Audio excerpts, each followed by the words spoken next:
So if you're talking about slavery, you're talking about people who deals with culture. Say for instance, you have a No, it's king not culture. somewhere. Yes, you have a king somewhere who thinks that everybody around him he owns them, and then he could tell them to go to farm, he could tell them when to wake up, he could tell them when to do whatnot. But if you're talking about the city, there's no such thing as slavery in Africa. This is exclusive. Go.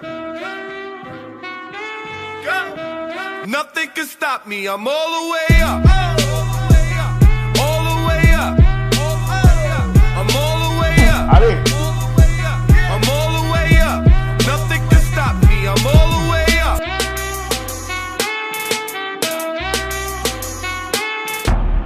There's no such thing as slavery in Africa, in the city. Oh, are you joking with me? Libya, you have, what was the nation that you mentioned, Debrat?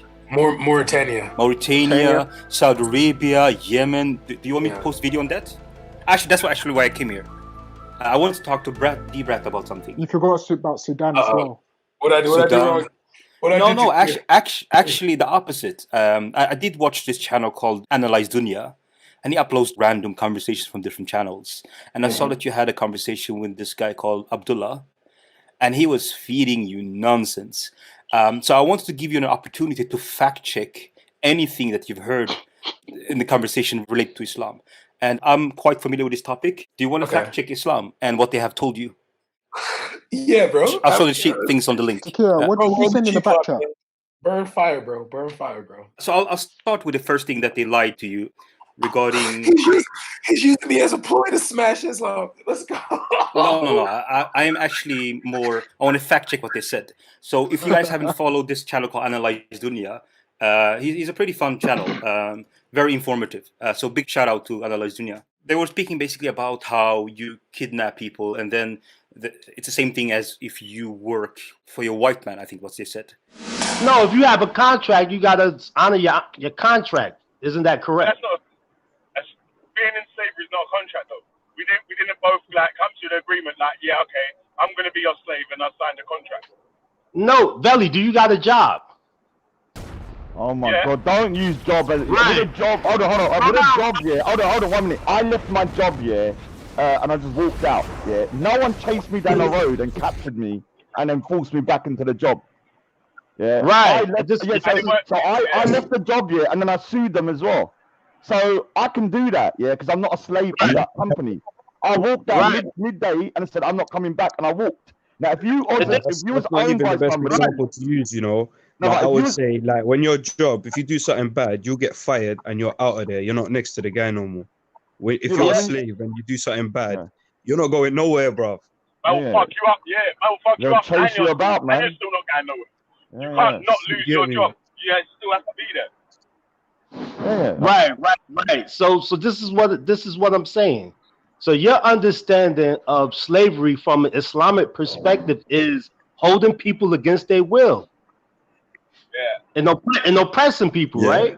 All right, so let me ask you a question, Abdullah. Yeah, that's a lie. Abdullah, let me ask you a question. If I was a slave of yours, just hypothetically, and I say to you, F you, I don't want to be in your under your contract anymore, and I just walk off, what would happen to me? Yeah, you just walk off, right? But I might. But if you owe me something, I might come for that. If you owe me something, I might come for that, right? If we got a contract, if you break the contract, then I'm do what I'm supposed to get. Abdullah, show us what the slave contract looks like. Show us what the slavery contract looks like. We need to see that. It's similar to the contract you got with the white man that you're working for. And they try to minimize that. Actually, you cannot leave your house if you are a slave living under Islamic Caliphate, and it's not abolished. It's still practiced to this day. What they lack is Islamic Caliphate. So there's no verse in the Quran or the Hadith explaining that this is for that time. Today we have something else. Whoever said that is not a Muslim. They're actually saying they're better than Muhammad and Allah. Do you want me to show you a reference for that? Hey, Taqiyya Watch. So are we going? Malik, you have to take this beating like quietly right now. All right. So I'm joking, bro. You have to share your screen. Just share your screen. So I'm sharing my screen right now. Can you show the screen? I'll just show you so you don't think I'm making stuff up. You can share Taqiyya Watch's screen. Yeah. Deli, can you share it? Fire. I'm like that. Oh, it's okay. We're live now. Can you see it? Yeah, we could see it. Yeah. So the Prophet said that if a slaves run away to the land of the shirk, just means non-Muslims, then his bloods become permissible. So what kind of argument was Abdullah presenting to you when you work for the white man? It's permissible to shed his blood. Yeah. Wow. So what was the argument that he was presenting that, you work for the white man and it's the equivalent thing, basically? Actually, you can behead him. It goes further than that. Wow. Okay, one thing. Is there any Muslim here, just to make sure that we have some balance to what I'm saying? Yeah, there's two Muslims. Alhamdulillah. Oh, okay. Yeah, so let's have fun. Here's another one. Ladies and gentlemen, let's get ready to rumble!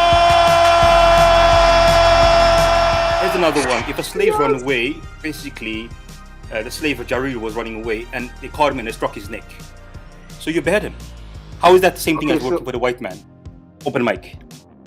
You said working for the. Well, I don't know about the second phrase that you said, but if you're saying that if a slave runs away and his blood is permissible or whatever, certain things about this, the context of the hadith is you could explain it in two ways. It's either you explain it in the right way or you explain it in a way that will be harmful to people who's listening. And that is, when we talk about slavery, it's like if I would explain it to you, I would say, okay, I'm chilling, I'm on the defensive side, and then someone comes to attack me and they are prisoners of war. If they get away, I don't know what they're going to do. I don't know what kind of secrets they learn from me. I don't know what information they're going to give to the next person. So if we're talking about if I'm hunting them down, it's like, okay, it might be right and it might be wrong, depending on the situation that I'm in. But if we're talking about someone who's your slave and then they just run away and then you try to kill them, that's wrong. So if I'm not saying I'm explaining it perfectly, but I'm saying if you don't read the hadith and you don't hear it from someone who would explain that, this is not what it means, you would just go about, run away with whatever. And then most things is political anyway. Most things that you see in Islam, it deals with the bad politics. It doesn't go with the real reason why, that thing was actually said. So let me explain to you. So Zubida is not here. So but her point remains that she said that chattel slavery is not an Islamic thing. So can you guys see my screen? Yeah. Okay, chains around their neck. Write that in sunnah.com. This is what you're gonna find. Let me see. Islam. Just write chains around your neck. Islam. But Taqiyya, what? Hold on.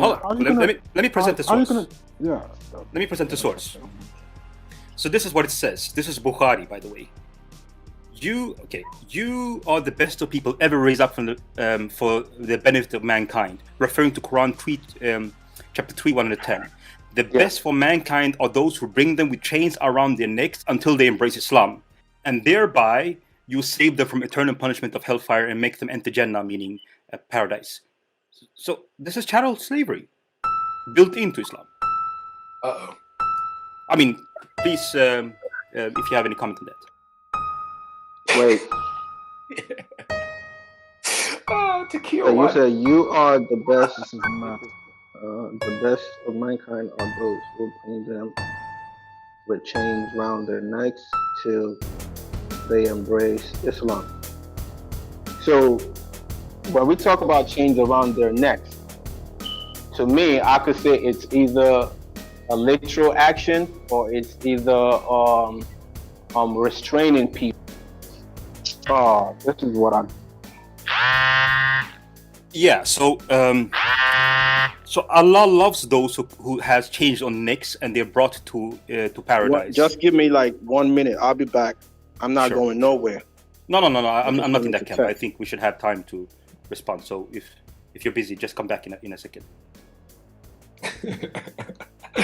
You enjoy yourself, bro? Huh? Well, I'm not really stuck on one topic. I just want to give you a chance, D-Brad. What have you heard that you want me to fact check? Bilal. Was Bilal freed? Okay, so first of all, the question is flawed, but I will answer it. The question is flawed because who cares if one person was freed, and then you have over 100 million that were enslaved through history. Hello. So is that Bilal really that valuable? What about the 100 millions that were not freed, that were having the balls? This is a janaza, and you haven't even prepared. Hello, can y'all hear me? Flowers or anything? You just carrying you. out this janaza. This is mad. I can answer your question regarding Bilal, but I think that the question is flawed. I mean, Can you hear me though? Yeah, we can hear you. Yeah. Okay, cool. I'll be leaving in like 5 minutes, 10 minutes. So go ahead. Yeah. I can respond to the question. So did you understand what I was saying about? You were speaking basically about Did you understand self-defense. what I was saying about? You were speaking about prisoners' war and self-defense. I don't have any problem with that, by the way. But Muslims were not in self-defense. They were. I'm talking about the first generation Muslim, the first 1, 2, 3 generation Muslims, which should be the closest to Muhammad, right? They were the enemy. They went out of. I can show it right now. If you can see my screen, conquer Egypt. Just write that. Can you see it here? Go ahead. Yeah. Go ahead. So Muhammad is saying that you conquer Egypt. What has Egypt done to Saudi Arabia? And this is a Muslim. Muslims were the enemy that went into foreign land, took the sword and colonized them. This is just one country. The non-Muslims say that Islam spread by the sword. So is that true or not? Let's talk about what happened and then you make a judgment. The Islamic government spread by force. The Islamic government spread by force. The expansion of the Islamic empire was done by force. There's no question about that. The Sahaba went and fought, took over other people's land, and that's how the Islamic Khilafah grew. This is just one country. Another country just writes this: Syria, Iraq, Yemen. Then you find another hadith. Oh my God. Do you see it? That Prophet Muhammad said he will send troops to Syria. Oh, let me find a better hadith. It's speaking about the same thing. Wait. Can I just present the source? Like 20 seconds, that's all I need. So you should go to Syria, go to Yemen. Let me find a better hadith. It's the same. Taqiyya, why's your So hold on. Here it is. Let me ask you this question quickly. Before you divert, let me just show this. Come on, man. No, it's just to know. I just need 20 seconds. Sorry. Okay. Come on, man. Syria will be conquered by Muslims, by the way. Yemen will be conquered. And then Iraq. Let me see if I can find it. Yeah, Iraq will be conquered. That's not self-defense. You're leaving Saudi Arabia, Mecca, to Syria, Egypt, Jerusalem, Spain, Persia, which is Iran. India was conquered. What is the truth of the matter? Was Islam spread by the sword? Or is it all defensive and lovey-dovey and whatnot? What is the real, we had to fight. That's why I went and fought. What is the reality? Well, the fact of the matter is that in the lifetime of the Prophet ﷺ, we can say without being apologetic at all, that pretty much most of the battles were battles that were defensive in nature. That's very clear. You don't have to be an apologetic at all. Look at the situation. Who was persecuting whom? Who kicked whom out of their lands? Who was the one? So it's very clear that Badr and Uhud and Ahzab were very necessary. And even the conquest of Mecca, like it had to be done if you had to survive. You can't just let them keep on attacking you. However, it is also true to say that not all such battles can easily be put into this category. Some battles, especially some saraya, and remember saraya was the expeditions the Prophet did not participate in, he sent others out. Many of the saraya, especially in 9th and 10th Islam, there was no dire need, there's no threat at all. Going to the fringes of Oman, for example, right? Going to the other side of Bahrain, for example, it's not as if there was an immediate threat in some of those saraya. And especially we talked about the Battle of Tabuk. The Battle of Tabuk remains a big question mark amongst seerah specialists. Why? Why was one of the largest armies ever sent up north? For what? And in reality, it seems one of the strongest reasons is to show the powers up north that Muslims meant business and that they are going to attack, which is why Abu Bakr as-Siddiq took the initiative to attack. Followed the same route when he went to attack Sham. Same route of Tabuk, and he went from Tabuk onwards. So the process was basically setting the precedent for them. Now, whatever is the case about the time of the Prophet, there is simply no denying that the Khulafa al-Rashidun and the Umayyads engaged in offensive conquest of other lands. The Sassanid Empire did not pose any immediate threat. They were not attacking the Muslims at all. In fact, as we will study, when the Muslims attacked the Sassanid Empire, Rustum said, "What are you guys doing here? Why are you attacking us? I mean, we're not bothering you. What are you doing over here?" Remember, that was the famous, we'll get to that conversation today and next time as well. And the Romans as well couldn't care less about the Arabs. Remember, we said this from the very beginning. Both the Romans and the Persians, they were minding their own business, fighting each other. And they were not fighting the Arabs at the time because they didn't see any strategic advantage in controlling the Arabs. The Arabs were not a civilization that offered anything to them, and they didn't care about oil back then, right? Unlike now. So there was no reason for them to invade. If they had wanted to invade, there could have been no stopping them before the coming of Islam. But there was no reason for them. Now that Islam has conquered and is solidified, there was still no immediate reason for them to invade. There's no threat at all. And yet Abu Bakr as-Siddiq sent armies of tens of thousands of people. And Umar ibn Khattab followed suit. Please respond if you want some time. I'm asking, were they Sahih hadiths you're bringing? Yeah, everything I've shown so far to my knowledge is Sahih. Please let me know if they are not Sahih. And if you want them in the back chat, I can post them right now. I don't. Comment section asking it. Yeah. Okay, I don't go. Listen, I don't go by if something is Sahih or not Sahih. I try to apply my little basic knowledge to explain whatever the hadith says. I might be right, I might be wrong. But the thing is, if you're talking about conquering, remember, these people are tribes. And then when you have your livestock, say for instance, if the Chinese people come and they do trade and then they take your livestock, you have to go there and take it back, right? So I'm not saying, look, I'm not saying everything. Look, during the times of the Prophet, the only thing I could understand by their conquest was taking back whatever they had as Muslims. That's like revenge. That's like revenge. But after he passed away, I could say you have certain people who will do conquest based off of politics, self-interest, in the wrong way, trying to improve Islam in the forceful way, which is wrong. But if you're talking about this hadith that says go back to Egypt and take this, or go back to China and take this, it's definitely not go back. It was never theirs. Umar ibn Khattab sent armies there. He was the leader of the caliphate. How do you know it wasn't there? That's my point. You don't. They are tribes. Because they lived in Saudi Arabia. So an example. So if the Muslims left, I'm talking Muhammad's generations, right? The best Muslims. If they left Saudi Arabia, Mecca, and now they're conquering Canada, and I say it was never theirs in the beginning, and your response is, how do you know it was never theirs? It's a silly argument. And the same goes when Umar ibn Khattab sent Amr ibn al-As into Egypt. Egypt was not sending any army into Arabia. And Amr ibn al-As with 4,000 people said, give me 4,000 people, I will give you Alexandria, which was the capital of that region. I'll give you Alexandria. Why? What was Alexandria doing to the Muslims? Nothing. So the claim that, all of this is a defensive battle, frankly, it's not proven by anything. And it goes against common sense. Why would you send tens of thousands of people when there's no threat at all? And the fact of the matter, therefore, there is simply no denying this. It's a silly argument. Can you see it?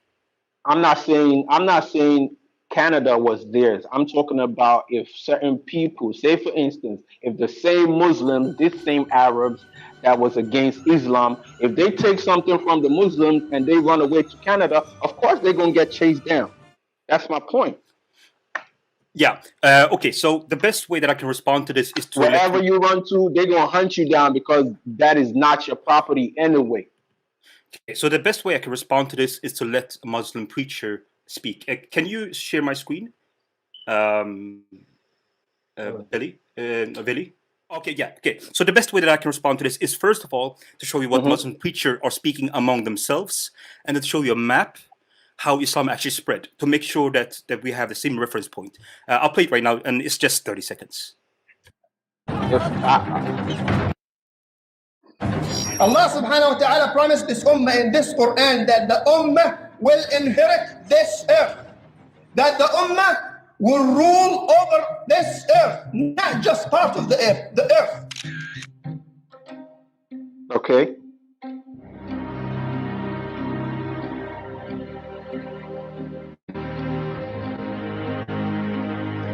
There are some Muslims amongst us these days who want to go around and say, oh, Islam was never spread by the sword. That's a blatant lie. It was spread many times by the sword. The Sharia was spread by the sword. The implementation of Sharia was spread by the sword. I'll leave the mic there.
I'll leave the mic there.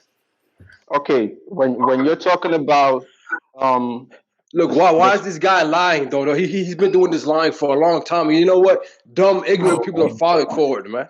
No, I'm saying no. The thing is, the ignorant are falling for it. It's like he's doing taqiyya right now, man. What you mean? Yeah, he's his own kind of shaitan. Shaitan kind of taqiyya, man. He's lying. Well, like he's doing some next thing, man. Let's test your claim. He's not look. He's bringing up a hadith. Let's test your claim. Let's test your claim. He's bringing up da'if. Okay, look. You said 310 from the Quran. Okay, the Quran. You brought up 310 from the Quran, right? So go check. What does the ayat say? Bring up the ayat from the Quran. Don't lie and show da'if. This is what I would tell you. Like I was saying earlier, it's either for political reasons, greed, conquest, whatever you could call it. Yes, I agree with you. Every time a Muslim go out there to oppress other Muslims, either through conquering them to accepting Islam or taking their property or whatever the case might be, is wrong. Okay, so are you calling Muhammad flawed? Can you show my screen? Just show my screen, because they will judge this. But hold on, I'm not finished with my arguments. Can you show my screen? Taqiyya Watch. I want to ask you a question. No, don't run away now. I'm going to post some heavy stuff. The Roman Empire. No, okay, forget your lies. I'm saying the Roman Empire. Where were they? Where were they at that time? Now, where were they at that time? So who got conquered? Tell me who got conquered. They were enemies, right? So fuck the Roman Empire, and then okay, if you lead a nation, what happens?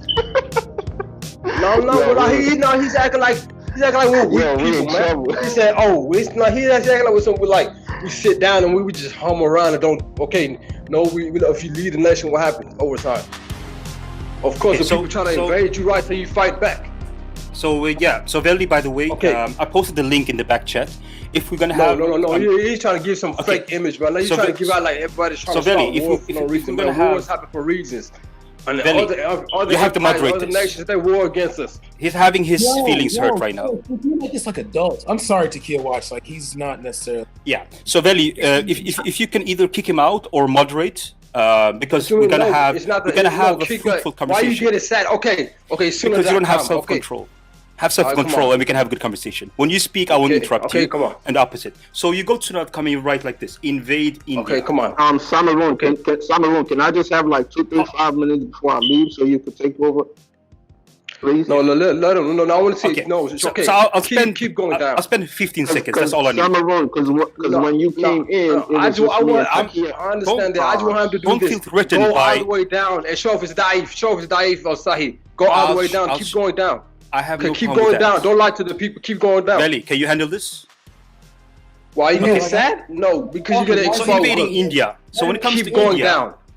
No problem. The thing is, you guys don't know about this website. Okay, keep going down and show where there's Belly, this is your channel. I'm not a person that likes to scream. Alright, yo.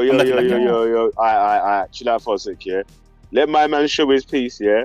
And then any questions that you want to ask him about, like going down to the bottom to make sure if it's Sahih or anything else like that, yeah.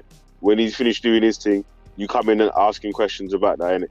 Because you know how it goes around there, man. That we don't let each other finish their sentence. So there are three categorizations when it comes to the hadith. Sahih means authentic, Hasan means good, Daif means it passed the test, but it's the lower rank. So I'm using mostly Sahih and just like 1 or 2 Hasan. So 98% of... According to my understanding, Sahih... I'm not finished. What's wrong with you? I'm not finished. I'm sorry. I'm just cutting you off because I'm letting you know. So Veli, a Sahih can you handle him? To me. He doesn't have any self-control. I'm sorry. Go ahead. So this specific is Hasan, which means good. It passed all the tests. The previous one that I showed was all authentic, Sahih. So here Muhammad was speaking about how to invade India. And it's Muhammad saying the following, that there are 2 groups from my ummah, which means the Muslim population, that Allah will free from hellfire, basically. And one of them are the one who invades India. That's not self-defense. The Muslims lies around 200 million Indian people, and they ran the caliphate there after colonizing them for 800 years. There's simply no denying this. And the same goes, by the way, even for our lands of India, of Sindh, Makran. Why would okay, it's true that a pirate or a small mini lord basically irritated some of the Muslim, traders. There's no doubt. But you don't send an army to attack because of a trade dispute. Think about it. You don't send an entire naval expedition to conquer land, which is what happened in Sindh. They conquered land. And they established, the Umayyads established an extension of the Umayyad dynasty over there. And that was the beginning of Multan. Multan was the earliest Islamic land. Makran and Multan, these areas were the earliest Islamic lands. From the time of the Sahaba, some of the Sahaba were alive at this time when Multan was conquered. What for? You're going to establish a mini dynasty over there? For what? So clearly, there's not just a defensive jihad going on here. There's no denying that the early Muslims wanted political conquest. The previous reference that I showed was Yemen, Iraq, Syria, to show you that it's not self-defense. Okay, here it is. Sahih Muslims. Do you see it? You say that I'm lying. Here it says that Syria, it's talking about Muslims conquering them, will be conquered. And then you will have Iraq that will be conquered. Did I miss Yemen? Yeah, okay, here. Yemen will be conquered. The mic is yours. Okay, like I told you before, according to my understanding about Islam, not everything that says Sahih is Sahih, and not everything that says is false is false. I just go by my understanding and what I could interpret by the hadith, whatever hadith that's been given to me. I'm not calling myself a scholar or whatever. Just go by little logic. So when you say certain things, all this hadith that you said, it's either true or false. But according to my understanding, I don't think the Prophet ever would order people to go killing and fighting other people for no reason. That's all I can say about it. So when you say no reason, what are you referring to? 1 second. Okay. If they came over, or it was certain Muslims, or I said certain Muslims, if it was certain Arab people that was going against the Muslims, because if we're talking about Arabs, we have those that converted to Muslims and those who are still the bourgeois or whatever you call them, who don't like the Muslims. So if they are attacking the Muslims and taking their property to the east or to the west or to the north or to the south, this is a tribal war. They have all the rights to go to the south or to the north or to the east to get their properties back. That's my point. But like I told you earlier, if you have Muslims, which in history, you and I have seen certain I'm talking about the first generation Muslims, the best one. So let's just make sure that you actually respond to what I'm saying. Okay, if you're talking about the first one, then most likely it'll be a retaliation over property. That's what I could interpret. At the stage of that, was Muhammad even alive? Prophet Muhammad. Yeah. Muhammad said that he has been commanded. No. I'm saying if he said that was a prophecy, okay, it happened after he died, right? But Muhammad was mentioning these countries by name. Either way, at what time did it happen in history? What time did it happen? Cameroon, can I have 2 more minutes, please? Okay, so Muhammad said, you follow me and the first 3 generation Muslims. Do you want me to show you? So, okay, here it is. The best generation first. Okay, here. And if you're saying first 3 generations, Muhammad, hold on, let me present the information. The Prophet never lived for over 300 years. Listen to me, okay. So Muhammad is saying here, the best generation are those who lives in his generations, all right? And then those who lives after them, second generations. And then their third one, let me see, after them, yeah, it's the first 3 generations basically. Those are the correct versions. So every Muslim should try to look at their example and try to replicate that, of course, with modern circumstances. So that's why you have group like ISIS who says that Muhammad's way was doing this and the first 3 generations did this. We should replicate it. Do you understand? So if I'm going by the Quran says those who have the best character is those who practice goodness. So yeah, the best character The best character is not in line with liberalism or America or UK. The best character is in line with Muhammad's example. That's why I want to show you Muhammad's example. Do you understand? And that's what I'm telling you. Muhammad the Prophet, may peace be upon him, never oppressed nobody for no reason. It's like I told you, the war what are you talking about? Okay, exactly. The wars. Okay, why is he bringing up things regarding war? 1 second. The wars is either through defense or through retaliation, and I don't see no problem when you're defending yourself or you're it's not self-defense. Okay, so you go to Quran chapter. We go to Quran chapter 24, no matter 55. How we talk about it, well, I'm about to leave because I know. Before you go, hold on. Before you go, yeah. Look, who controlled the Levant? I want to talk to answer. Who controlled the Levant at that time? Hold on. The Byzantine, right? Taqiyya Watch, can I just say something? I need to go. Yeah. You know the prophecy about conquering India. That had real life effects because the prophecy Ghazwat al-Hind. Yeah, what does Hind mean? India. So there's a prophecy which is not in the Quran, but it's in the narrations, Sahih al-Bukhari, that they're going to invade India, and until India is invaded, the second kind of Messiah, or whatever you call, will not come back. So India, over an 800-year period, was raped and pillaged, not through defense. They weren't defending themselves. They were conquering. They went in there. Bro, your own people invaded India. What are you talking about? You're invading yourself. That is deflection. Let me finish. So let him finish. So when they went into India, the reason they went into India is because of the prophecy. Because it's like a self-fulfilling. How do you know? That's a claim on your part. Why are you not letting me finish my sentence? Okay, let him finish. Let him finish. Now let me finish my sentence. You can't have some impact. I know it's upsetting to hear this, but it's true. When they went into India, even now there's a group here. There's a group here in India in Pakistan called Ansar Ghazwat al-Hind, and they are a terrorist group that is trying to invade India. So even now, this prophecy is not it's not a joke. Because whenever you're drawing comparisons, hold on 1 minute, let me finish. Don't exist in reality. It's let me finish. Veli, can you moderate this one because they are loud. They won't allow me to finish the sentence. Yeah, Taqiyya Watch, you wanted to say something. Anyone that wants to reply to what he's going to say? These kind of conversations, they are not neutral, by the way, because a lot of people have emotional attachment to their beliefs. So it kind of demands self-control, or Saddam Hussein as a moderator. If there's anything you guys have heard for what I've said, it's the following. So you go to Tirmidhi, which is one of the 6 valid hadiths. You go to volume 4 and page 235. Who's laughing? Who's laughing? Mohammed, I beg Mohammed. you. It's muted now, yeah. But it's cool. Mohammed, is this hadith? Unless you want to ask him questions, yeah. Just carry on with your point, innit? Yeah. No. I have no problem. I have no problem with the laughter. Actually, I wanted to. Do you think I'm making stuff up?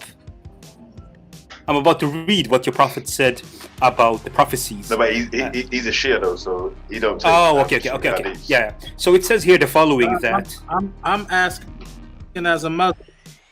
Is this Quran? Is this Hadith? The Sunnah? What is this? No, this is Hadith, the saying of Muhammad according to the Sunni Hadith, which is 90% of the Muslim world. So it's significant. They are above majority. So the Muhammad. It's not a Bukhari or Muslim. Oh, okay. The 10%. No, I was just it's Tirmidhi with Sahih, meaning authentic. All right. So this is valid. So the Prophet said here, indeed, Allah gathered the earth for me, and I saw the east to the west, meaning I saw everything. And surely my ummah, meaning the Muslim community, they will have the authority all over everything that was shown to him, basically. And he had been granted a couple of things, blah blah blah. So basically, he's going to be his community, the Muslim community, will be covering the earth, left to the right. And it's Sahih, as you see here. And if you look in the commentary, they're not saying anything new. You can actually read in Hadith. If there's anything you've heard me say, I'll jump out after this. It says here, this Hadith just means report, what Muhammad said, is explicit on the point that there should come a time when the Muslims will rule the entire world, since the earth was shown gathered up for the Prophet. So, Islam has this built-in virus that they have to conquer the world. And some Muslims are better than what Muhammad demands from them, but those who want to follow it, the name is ISIS, Boko Haram, and even peaceful Muslims want Islam to spread. But yeah, know this, that within Islam, it has this built-in virus that they should conquer the world. So you better take care of your borders. That's my last point. See, this is how you people want to do. We want to spread nonsense. I just want to make sure to also put it on the line as the Quranist. I do not follow Hadith and Sunnah, so I do not agree with utilizing Islam by force. If you're a Quranist, it will say in the Quran that we do not compose anybody in this religion. It will also say in the Quran to cause harm to somebody is as if you cause harm to all of humanity. So chopping off heads, chopping off hands in the name of peace, in the name of Islam, beating your wife because she slept on the wrong side of the bed, according to peace, aka Islam in Arabic. We do not stand for those things. Just want to make that on the line. If anybody. Okay, you guys, you know, I'm a layman, right? And then what you get to speak to somebody of knowledge that can really school you, man. You want to know you coming at me because I'm not that much knowledge. We need to speak to an alim, speak to somebody that can actually tell you the truth. And the thing is, you come to these hadith, man, you're lying, man. You're trying to spread some kind of lie. Like, what do you want to do? What kind of image do you want to spread? You think people are going to live Islam? Islam is growing every day. Wallahi billahi tallahi, every single day. If you're gonna make us out to look, whatever you want to do, keep doing. It's just gonna make Islam grow. I'm here to tell you right now, we don't care. Let me tell you, we don't care. And Taqiyya Watch, you wanna make us out to look like terrorists? Okay, inshallah, whenever that time comes, we won't look like terrorists, and then it'll be okay. Everybody just do what they do. War is war, bro. So is that what you want? That's the image you want? Actually, the one who claims to be a terrorist, I have been victorious with terror. Do you want to see who says that? According to Bukhari himself, here it is. Sahih Bukhari. No, look, shut your mouth. Some kind of image, shut your bitch ass up. But also, he said just because he's out shut your mouth. I can't do shit. It's easy to call a nigga to poke him up easy, man. I have been.